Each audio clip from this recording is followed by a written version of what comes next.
ये जो देखा हमने, एक तरफ 21,000, दूसरी तरफ 7700, तो अब क्या समझे, बॉटम हो गया या और भी नीचे जाएगा? संजय, बॉटम हो गया कि नहीं तो बोलना मुश्किल है, लेकिन मेरे को एक चीज लगता है कि market has priced in a lot of pessimism. और मे भी देखिए, अपना कमोडिटीज हैवी इंडेक्स है, कमोडिटीज के भाव काफी घट गए हैं, तो इंडेक्स का तो मालूम नहीं, लेकिन मेरे को लगता है ब्रॉड मार्केट होल्ड करेगा। और मेरे को दूसरी चीज लगती है कि हिंदुस्तान के तरफ दो चार बहुत बड़े, मैंने जब फेवरेबल फैक्टर्स आ गए हैं, और मैंने जब 2007 सितंबर, अक्टूबर, नवंबर में प्रेजेंटेशन किया, लोगों को बताया कि भाई मुझे लगता है कि बहुत ज़्यादा तेजी हो गई और बाजार घटेगा।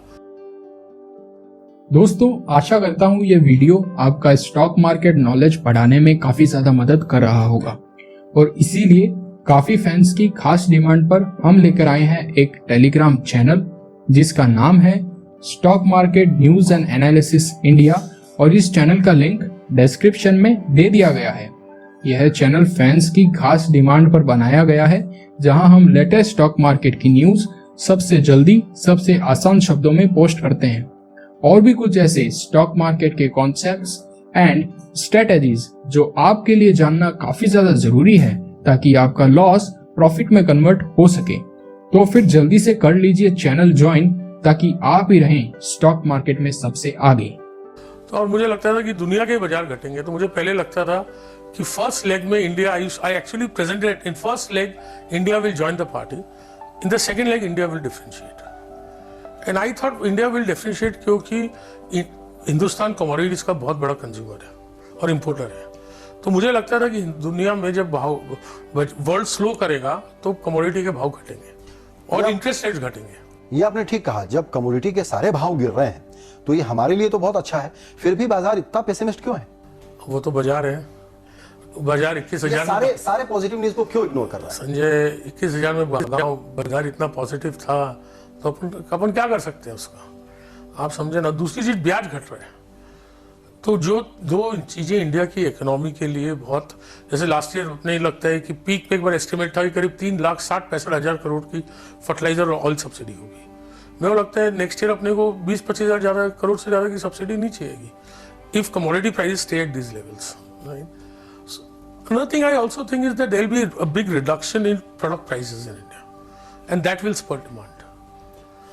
Having said that, I feel there is great जो वेस्टर्न वर्ल्ड है वहां पे अभी भी बहुत ग्रेट अनसर्टेनिटी है।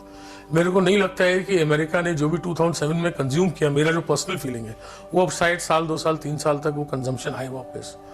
मेरे को लगता है वेस्टर्न वर्ल्ड का recession is going to be deeper than people think and longer. उसके बजाय मुझे लगता है कि Hindustan with these favorable factors, I think we will outperform. तो अभी भी आपने बिल्कुल ये अच्छी बातें बताई, इसका थोड़ा इलेबोरेशन मैं आपसे बाद में चाहूंगा, लेकिन अभी अब जनवरी के जैसे रिजल्ट आने वाले हैं, क्वार्टरली रिजल्ट, उसके बारे में भी जनरल सेंटीमेंट ये बना हुआ है कि ये रिजल्ट खराब आएंगे। तो बाजार किन चीजों पर नजर रखेगा जिससे कि ये ठीक हो, क्योंकि ये सारे न्यूज को तो डिस्काउंट कर रहा है। But Sanjay, what the market knows is already discounted. जब सब, मेरा यही पॉइंट है कि बाजार ने जो भी सोचा और डिस्काउंट किया है वो होगा, तो शायद बाजार नहीं घटेगा, और कुछ भी थोड़ा बहुत ही बेटर आ गया तो मुझे लगता है market will improve. And I also have one feeling कि market has made whatever kind of bottom. Actually 2200 तो एक दिन के लिए 150, 2550 ही बंद हुआ, वो फिर रीटेस्ट किया 2-3 बार, और मार्केट ने जो सर्कमस्टेंसेस और पेसिमिज्म में जो बॉटम बनाया, मेरे को लगता है things have improved from that day. तो आप ये कह सकते हैं कि 2009 में अब इसके नीचे तो 7700 के नीचे तो बाजार नहीं देखेंगे? मैं नहीं बोल सकता हूँ, मेरे को लगता है ब्रॉड मार्केट नहीं जाएगा, इंडेक्स जा सकता है। और एक दूसरी चीज ये है कि वेस्टर्न वर्ल्ड में बहुत अनसर्टेनिटी है, वहां कुछ अनसर्टन चीज नहीं हो, we can not rule it out, वो कभी हो गए तो कुछ भी हो सकता है। So therefore this is a period of great uncertainty but great potentiality. अपने पोटेंशियलिटी को अगर देखते हैं कि ये स्टोरी बिल्डअप होती हो, जैसे कोई 1-2 अच्छी चीजें हो गई और बाजार अगर घूम गया, तो फिर ये 21,000 वाला सीन आएगा, या अभी का जो 10,000 वाला है उससे थोड़ा बहुत ही ऊपर देखते हैं अगले साल का? देखिए, मुझे आपसे 1 साल का आउटलुक चाहिए। संजय, आई कैन नॉट, देखिए हम तो 2 एक्टिविटी करते हैं, एक इन्वेस्टमेंट करते हैं, एक ट्रेडिंग करते हैं। इन्वेस्टमेंट हमारा होराइजन 2 से 3 साल, 4 साल, 5 साल का होराइजन 2-3 साल से ज्यादा रहता है। ट्रेडिंग का हम कुछ सब ओपिनियन घर पे रखते हैं, हम तो स्क्रीन देखते हैं। तो मुझे आज लगता है कि मार्केट्स विल इंप्रूव, शायद जनवरी के फर्स्ट वीक में लगे कि नहीं इम्प्रूव करेंगे। तो मैं अपने को हमारा और मेरे जिंदगी में ना कोई प्राइस में ना कोई परचेज में कभी टारगेट नहीं रहता। कैसे मालूम अपने को? हम तो स्क्रीन देखते हैं, the screen talks to you. ठीक है राकेश जी, आपने एक बहुत अच्छी बात कही अभी कि 2-3 साल का इन्वेस्टमेंट का होराइजन देखते हैं। पिछले पूरे साल में हम लोग ये बोलते रहे कि लॉन्ग टर्म इन्वेस्टमेंट की फिलोसफी अपनाइए। जिन्होंने लॉन्ग टर्म की फिलोसफी अपनाई वो सब घाटे में, जो ट्रेड करके बाजार से निकल गए वो सुखी हैं। सिर्फ 2009 के लिए ट्रेडिंग बेटर स्ट्रेटजी नहीं होगी क्या? I don't think so, because मेरे को लगता है कि संजय, मेरे को लगता है now is the time to buy the riskiest assets, because this is the time where available at the cheapest price. And see risk is of many words of many dimensions, but risk की एक चीज है ना, मैं risk ऐसा देखता हूं कि समझो मैं कोई चीज 100 रुपए में लेता हूं, हो सकता है शायद वो 60 हो जाए, हो सकता है वो शायद 70 हो जाए, हो सकता है वो 40 हो जाए, लेकिन समझो things turn out the way I envisage them. Can it be 1200? Can it be 1300? Can it be 500? Can it be 400? And what is the probability that things will turn out as I envisage them? So I think the riskiest assets bought now may give you the greatest return over a period of time, provided you have the risk appetite and it's your own capital and you have the patience. Rakesh ji कह रहे हैं कि जो सबसे ज्यादा risky लगता है और जो सबसे ज्यादा सस्ता लेता है उस तरह का। दोस्तों, काफी फैंस का ये डाउट आता है कि उनके पास में कितने डीमैट अकाउंट्स होने चाहिए और कहां। तो इस सेगमेंट को थोड़ा ध्यान से सुनना, क्योंकि मैं आपके सभी डाउट्स अभी क्लियर करूंगा। देखिए, आपके पास में इन टोटल 2 डीमैट अकाउंट्स होने चाहिए। जो पहला डीमैट अकाउंट आप खोलेंगे वो आपको अपस्टॉक्स में खोलना है, जो होगा ट्रेडिंग अकाउंट, क्योंकि अपस्टॉक्स आपको देता है premium charts and premium indicators जो और कोई ब्रोकरेज हाउस आपको नहीं दे सकता। और सबसे बड़ी बात, अपस्टॉक्स के साथ में आप उन कंपनीज के शेयर्स भी बाय कर सकते हैं जो इंडिया में लिस्टेड नहीं है, जैसे फेसबुक, गूगल, अमेजॉन एटसेट्रा। यानी अपस्टॉक्स के साथ आप इंटरनेशनल इन्वेस्टमेंट भी कर सकते हैं। और आपको अपस्टॉक्स देता है lowest brokerage and AMC charges और 10x तक इंट्राडे मार्जिन भी। तो एक आम ट्रेडर को और क्या चाहिए। जो सेकंड डीमैट अकाउंट आप खोलेंगे वो होगा इन्वेस्टमेंट के लिए, जो आप जीरोधा में खोलेंगे। अब आप पूछेंगे कि भाई जीरोधा में इन्वेस्टमेंट अकाउंट क्यों? देखिए, जीरोधा जो है वो इन्वेस्टमेंट के लिए ही बना है, क्योंकि जीरोधा आपको देता है जीरो ब्रोकरेज ऑन इन्वेस्टमेंट। और जीरोधा का जो सॉफ्टवेयर है वो काफी ज्यादा इजी टू यूज है, और जीरोधा में आप म्यूचुअल फंड्स भी काफी ज्यादा आसानी से बाय कर सकते हैं। अब आपके मन में जो सेकंड डाउट आएगा वो यह है कि अब ये डीमैट अकाउंट्स हम ओपन कैसे करें। देखिए, वैसे तो नॉर्मली अकाउंट ओपनिंग में 2-3 दिन का वक्त लग जाता है और वेरिफिकेशन भी काफी लंबा प्रोसेस हो जाता है।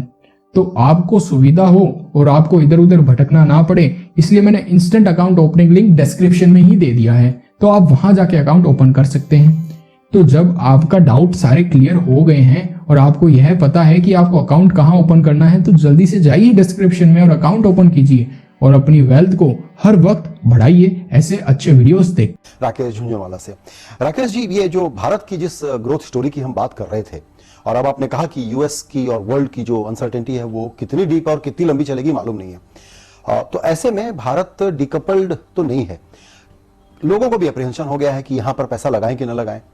ये गलत नहीं है क्या?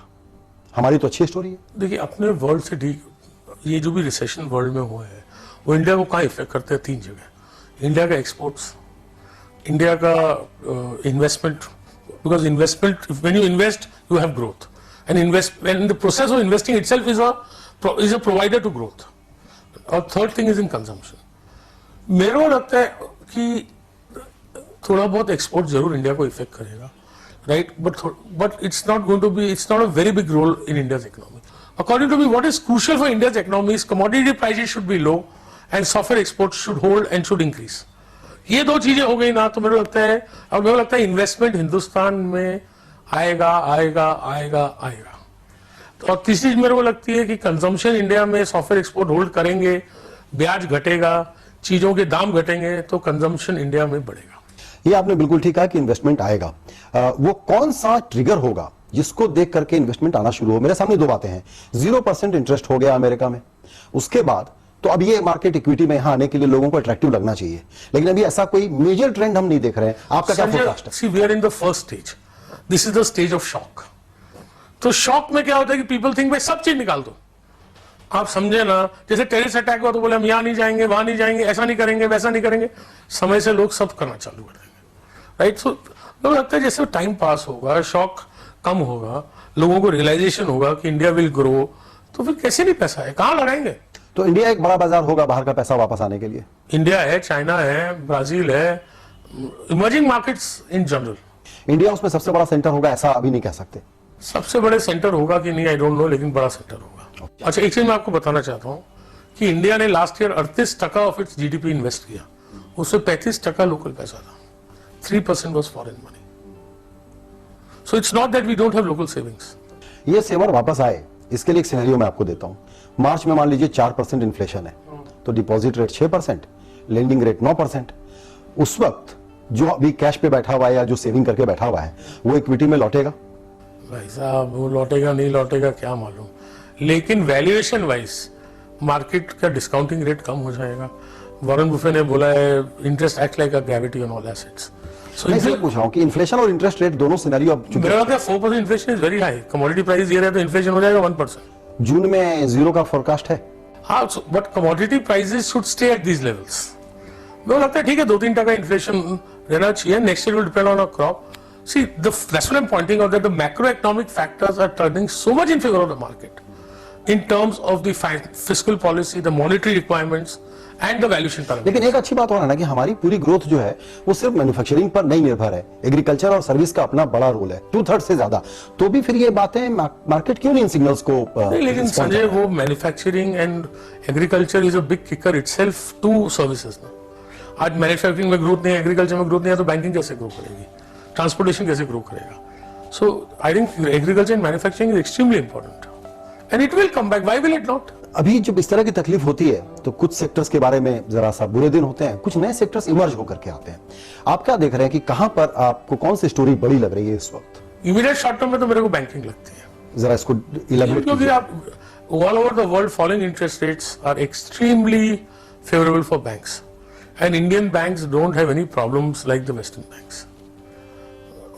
Here I must make a disclosure that I have a lot of trading purchases of banks and Bank Nifty, right? So it's a disclosure under SEBI I must make. तो फाइनेंशियल सेक्टर में जो इतनी बड़ी उथल पुथल पूरी दुनिया में हो गई, उसके बाद भी आपको लगता है कि हिंदुस्तान में फाइनेंशियल सेक्टर और फाइनेंशियल सर्विसेज सेक्टर की स्टोरी और बढ़ेगी?